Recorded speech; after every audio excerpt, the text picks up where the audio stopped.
రాజన్న సిరిసిల్ల జిల్లా వేములవాడ అర్బన్ మండలంలోని సంకేపల్లి, ఆరేపల్లి, రుద్రవరం, అనుపురంకొడు, ముంజ, చింతల్టాణా, చీర్లవంచ, చంద్రగిరి, భాష్పల్లి తదితర గ్రామాలకు చెందిన పోలింగ్ బూత్ ఏజెంట్లు పార్టీ సభ్యులతో బీఆర్ఎస్ పార్టీ వేములవాడ నియోజకవర్గ ఇన్ఛార్జి చెల్మెడ లక్ష్మీనరసింహారావు సమావేశమయ్యారు.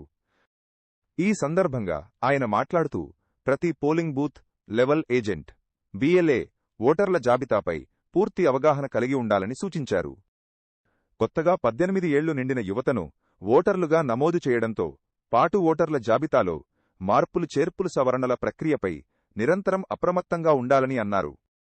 అర్హులైన ప్రతి ఒక్కరికి ఓటు హక్కు కల్పించేలా బూత్ లెవెల్ అధికారులతో బీఎల్ఓ సమన్వయం చేసుకుంటూ బాధ్యతాయుతంగా పనిచేయాలని బూత్ ఏజెంట్లకు దిశానిర్దేశం చేశారు.